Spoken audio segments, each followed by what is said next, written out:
तो आज की वीडियो में बात करेंगे कि क्यों इतने सारे पेरेंट्स ओल्ड एज होम में हैं। Why there are so many old people, where there's so many people who have been parents before and now they are in the old age home. Why?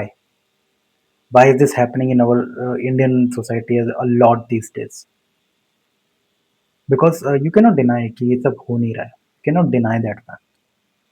And this is wrong or on so many level you can just say it. Yeah, it is wrong. It is obviously wrong. पर हमें ये चीज़ रोकनी है.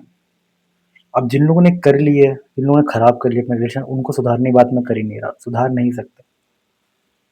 पर जो लोग करने वाले हैं ऐसा, उनको रोका जा सकता है, उनको कहीं न कहीं रोका जा सकता है, उनको कहीं न कहीं सँभाला जा सकता है।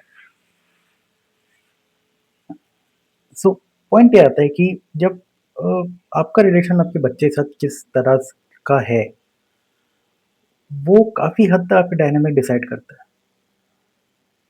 आपका बच्चों से रिलेशन क्या है, बच्चों का आपसे रिलेशन क्या है।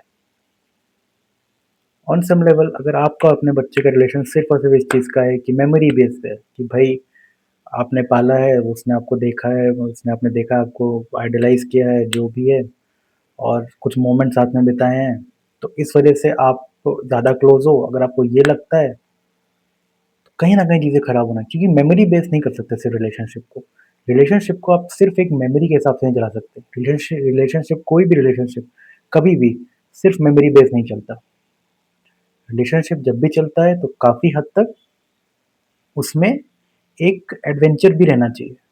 कि भाई आगे क्या होगा इस रिलेशन में, आगे क्या पॉजिटिव साइड है इस रिलेशन का, what is the positive side of this relationship, that is what we need to talk about. So ये बात ऐसे नहीं हो जाती कि मतलब आप बोल दो कि पेरेंट्स ओल्ड एज होम में है तो बच्चे की गलती है या फिर या फिर माँ बाप की गलती है। आप गलती इतनी मैं क्या बिना ब्लेम किए समझने की कोशिश करो चीज़ों को, बिना लोगों को बिना किसी को ब्लेम किए हमें प्रॉब्लम को समझना है। क्योंकि अगर हमें फ्यूचर में इस चीज़ को रोकना है तो हमें लोगों से समझाना होगा, तो हमें किसी को ब्लेम नहीं करना है ताकि कोई ऐसा ना फ़ील करे कि भाई मेरे को साइड में रखा जा रहा है, मेरे पे सारा ब्लेम जा रहा है।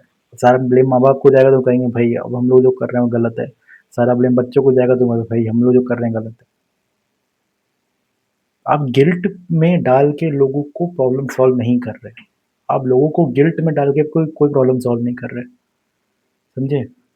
आप गिल्ट में डाल के कोई प्रॉब्लम सॉल्व नहीं कर रहे हो। लोग इतना गिल्ट में डालोगे लोग अपना ही वर्स ढूँढेंगे और वर्स बाहर आएगा उनका। तो गिल्ट में डाल के सॉल्व नहीं करनी प्रॉब्लम। आपको फंडामेंटली ढूँढनी है प्रॉब्लम क्या है और उसका सॉल्यूशन क्या है। प्रॉब्लम क्या है और सॉल्यूशन क्या है, आपको ये ढूँढना है। What is the problem and what could be the solution of it. तो बात इस बारे में होती है कि पहले रिलेशन समझते हैं क्या चल रहा है। मेमोरी बेस नहीं रखना रिलेशन। कोई भी रिलेशन किसी भी 2 इंडिविजुअल का सिर्फ़ मेमोरी बेस नहीं होना चाहिए। कि हमने साथ में कुछ पल बिताए हैं तो हमारे माइंड में एक-दूसरे की इमेज है और क्योंकि एक-दूसरे की इमेज हमारे माइंड में है तो एक रिलेशन होता है कि भाई इतना टाइम साथ में बिताया है, तो ये पूरी मेमोरी बेस होगी क्योंकि साथ में मेमोरीज़ हैं इस वज़ह से रिलेशन है। मेमोरी बेस्ड रिलेशन से शुरुआत ज़रूर होती है पर अंत नहीं होना चाहिए। वो इवॉल्व करके रिलेशन कुछ बड़ा बन जाना चाहिए, उससे भी बड़ा, उससे भी अच्छा, उससे भी बेहतर। सिर्फ़ मेमोरी बेस अगर हम रिलेशनशिप को रखेंगे, किसी भी रिलेशनशिप को अगर हम सिर्फ़ मेमोरी बेस रखेंगे, सिर्फ़ मेमोरी बेस अगर किसी रिलेशनशिप को हम रखेंगे, तो कहीं न कहीं रिलेशनशिप खराब होना है आगे, अगर हम इवॉल्व नहीं करेंगे उससे क्योंकि हर रिलेशनशिप इवोल्यूशन माँगता है, हर इंसान इवोल्यूशन माँगता है, हर ह्यूमन बीइंग फंडामेंटल लेवल पे इवोल्यूशन माँगता है। तो इवोल्यूशन ज़रूरी होता है, इवोल्यूशन आपके लिए बहुत ज़रूरी है, पर ये समझना बहुत ज़रूरी है कि आप किस तरफ इवॉल्व करोगे चीज़ों को। अब ये नहीं आप रिलेशनशिप इवॉल्व करने के लिए आप ये नहीं कहोगे कि भई चलो और टाइम साथ में बिताते हैं और साथ में पार्टी करने जाते हैं और खाना खाने जाते हैं साथ में। No, you have to talk to each other on very fundamental things about life. You have to talk with each other. You need to have a long discussion about problems in life. You need to have long discussion about things in life, and then you need to come to the same conclusion.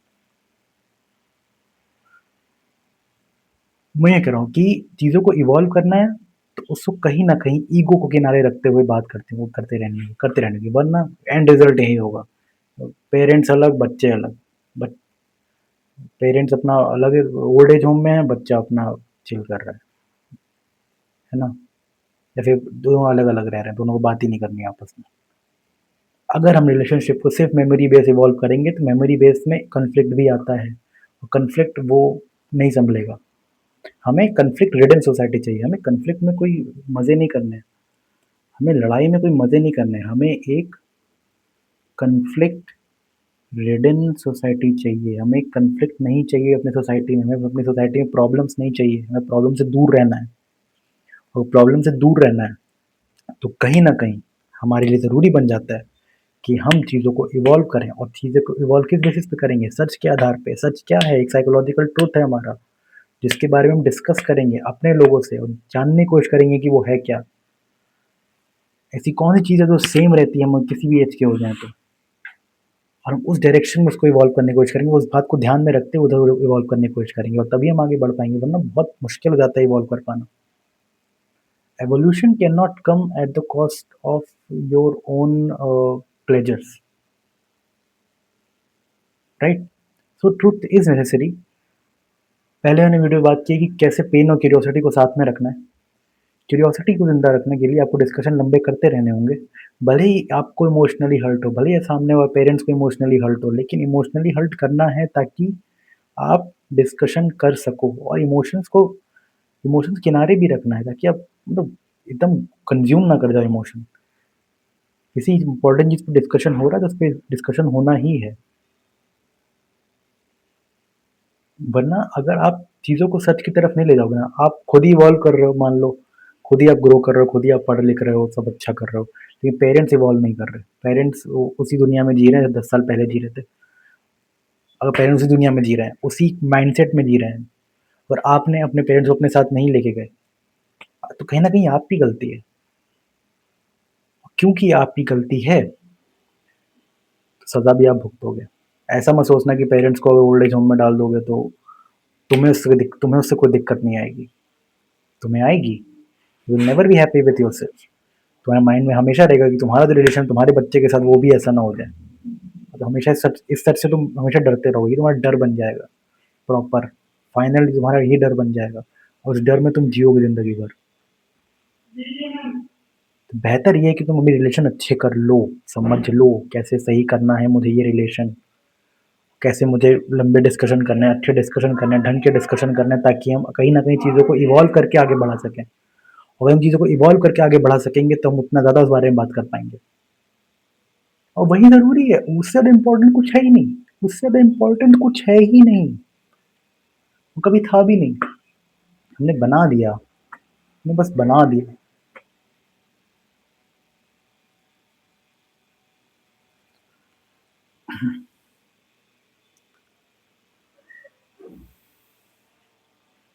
Evolution एक अकेले इंसान का नहीं होता है, evolution अगर होना है और सच के आधार पे हो रहा है तो सबके साथ में होगा।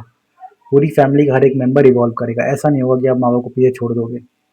कि आप अपने हाल में जियो, आप रहो अपना वही सेम टू सेम लाइफ जियो।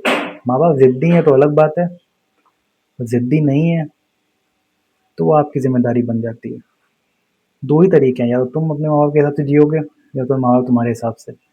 किसके पास में सच है, किसके हाथ में सच का किताब है, किसको सच के बारे में ज़्यादा अंडरस्टैंडिंग है, कौन किसका ईगो कम है और अंडरस्टैंडिंग ज़्यादा है, वो डिसाइड करेगा रिलेशनशिप किधर जाएगा। चाहे वो बच्चे हों, चाहे माँ-बाप हो, चाहे मदर हो, चाहे फादर हो, doesn't matter. It's not dependent on anything. सच आपको पता होना चाहिए। अगर बच्चे होते हुए आपको सच पता है, तो आप ले जाओ रिलेशनशिप आगे। माँ-बाप होते हुए, मदर होते हुए आपको सच पता है, तो आप ले जाओ। ज़िम्मेदारी आपकी है, दिक्कत आपकी होगी, क्योंकि ज़िम्मेदारी आपकी है। और क्योंकि ज़िम्मेदारी आपकी है, तो आपको रिलेशनशिप आगे ले जाना है और क्योंकि रिलेशनशिप आगे ले जाना है, तो कहीं न कहीं आप उसे इवॉल्व करने में हेल्प करोगे। आप कहीं न कहीं अपने अपने रास्ते भी खोलोगे। ऐसा नहीं है कि आप अपने रास्ते बंद कर दोगे। आप दूसरों की हेल्प करोगे, आप दिखेगा अच्छा ये प्रॉब्लम तो मेरे अंदर भी है, आप सॉल्व कर लोगे। फिर वो ये प्रॉब्लम मेरे अंदर भी है, सॉल्व कर लोगे। And that's how thing grows. That's how anything grows in life, right? आपको वही समझना है कि आप कैसे पूरे रिलेशनशिप ग्रो करते रहना चीज़ों को एक डायरेक्शन में, ओके? और चीज़ें मतलब ओल्ड एज होम इसी वजह से मतलब कहीं न कहीं देखो, मैं एक रीज़न समझा देता हूँ ओल्ड एज होम की बहुत ज़्यादा होने का, कि पेरेंट्स ने बच्चों के साथ बच्चों ने माँ-बाप के साथ रिलेशनशिप सिर्फ़ मेमोरी बेस्ड रखा।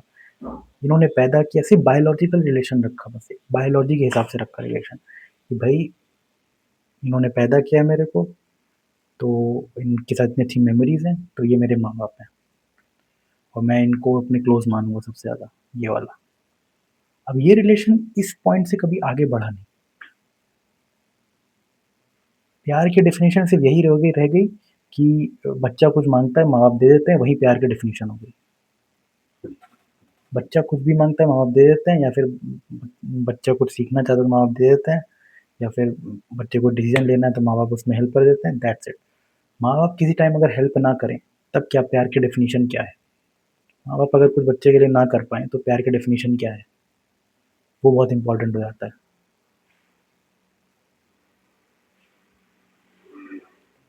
जब कोई उम्मीद नहीं है पेरेंट्स से, तब आपके प्यार का डेफ़िनेशन क्या है पेरेंट्स के साथ?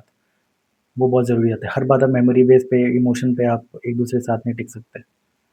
हर वक़्त आप मेमोरी बेस्ड इमोशन साथ में टिका नहीं सकते। आपको चीज़ें इवॉल्व करते रहनी होगी।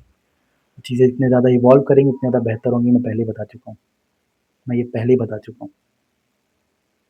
चीज़ों को इवॉल्व करना है तो मेमोरी से आपको ट्रुथ की तरफ ले जाना है, क्योंकि ट्रुथ मेमोरी के अगेंस्ट फाइट करता है। ट्रुथ मेमोरी को एक तरह से कहीं न कहीं सेक्रेट कर देता है और चीज़ों को बस एक मेंटल पीस की तरफ ले जाता है। मेमोरी परेशान नहीं करेगी, क्योंकि मेमोरी, जो मेमोरी पॉज़िटिव इमोशन लेके आती है, वही मेमोरी नेगेटिव इमोशन भी लेके आएगी। ये बात ध्यान रखना। तो मेमोरी पे डिपेंड कभी मत रहना। जो मेमोरी अभी आपको पॉज़िटिव इमोशन दे रही है, जिसकी वजह से आपका रिलेशनशिप अच्छा चल रहा है, वही मेमोरी अचानक से नेगेटिव इमोशन दे देगी, वही रिलेशनशिप खराब हो जाएगा। तो वही कह रहा हूँ, मेमोरी पे डिपेंड ही ना रहो, मेमोरी पे डिपेंड ही ना रहो। मेमोरी, सिर्फ़ मेमोरी काफ़ी नहीं है।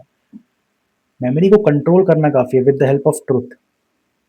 You have to control it so that the only positive emotion should come out.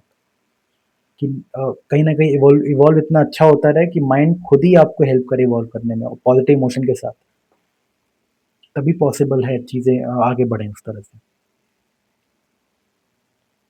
Truth जानने के लिए, आपको सच जानने के लिए, आपको अपनी पर्सनल लाइफ़ में, अपने दोस्तों के बीच, अपने भाइयों के बीच, उन सब की प्रॉब्लम्स में एक कॉमन चीज़ ढूँढनी होगी, एक फंडामेंटल रियलिटी ढूँढनी होगी, तब आपको सच मिलेगा, और जब सच मिल जाएगा, then you can help anyone in your family, anyone in your, among your friends, anyone among your brothers and sisters. That will be very easy for you, और यही आपका काम है, आपका काम यही है, बेसिक काम आपका यही है। मीनिंग की तरफ ले जाना अपनी फैमिली को, मीनिंग की तरफ ले जाना अपने रिलेशनशिप को सारे। जितना ज़्यादा मीनिंग की तरफ ले जाओगे, उतना ज़्यादा ईज़ी पड़ेगा। जितना मीनिंगलेस की तरफ ले जाओगे, जितना सिर्फ मेमोरी बेस रखोगे, कन्फ्लिक्ट बढ़ेगा। कन्फ्लिक्ट बढ़ रहा है, ये तो हम डिनाई नहीं कर सकते। The old age home reality is the reality of conflict. It is the reality of conflict. कई सारी वीडियोज़ आती है, इसमें माँ को ब्लेम किया जाता है, कई सारी वीडियो आती है, बच्चों को ब्लेम किया जाता है, पर कोई भी इस बारे में बात नहीं कर रहा है कि सत्य क्या था, इस आधार पे ये रिलेशनशिप आगे चला कि नहीं चला। तो जिसने, जिन माँ-बाप ने दूरी बना ली है, जिन बच्चे ने दूरी बना लिया, उनका कुछ नहीं किया जा सकता। एक बार ईगो पिक्चर में आ गया, फिर नथिंग कैन बी डन। जिनके साथ बुरा होने वाला है, जिनको लग रहा है कि रिलेशन बहुत अच्छा चल रहा है, पर वो इवॉल्व नहीं कर रहे सच के डायरेक्शन में, उनके लिए मैं बात कर रहा हूँ कि एटलीस्ट सच ढूँढने की कोशिश करो। इन फ्यूचर कोई दिक्कत ना आए, इसलिए सच ढूँढने की कोशिश करो। जितने जल्दी सच ढूँढ लोगे, उतना ज़्यादा आसानी होगी चीज़ों को आगे बढ़ाने में, right? That's what you want, right? Memory base नहीं रखना है, सच के अराउंड रखना है। ट्रुथ ढूँढना है। ट्रुथ कैसे ढूँढोगे? जब क्यूरियोसिटी ओपन रखोगे, in the time of difficulties अपनी क्यूरियोसिटी ओपन रखोगे, सेल्फ अंडरस्टैंडिंग की तरफ ज़्यादा जाओगे, ठीक? अपने माइंड की एक फंडामेंटल रियलिटी ढूँढोगे जो बार-बार रिपीट हो रही है, तभी सच की तरफ जाओगे। वो फंडामेंटल रियलिटी सिर्फ़ तुम्हारे माइंड की नहीं है, सबके माइंड की है, ये भी ध्यान रखना। तो ऐसा मत कुछ निकाल लेना जो तुम्हारे लिए पर्सनल हो बस। सबके लिए वो पर्सनल होना चाहिए। अब ढूँढो ऐसा कुछ जो पर्सनल है सबके लिए, और बात ढूँढ लो, तो बाँटो बस लोगों में, समझाओ लोगों को। That's what your job is. As a human being, you are born on this planet for this job and this job only, and nothing else. Got it? Well, bye.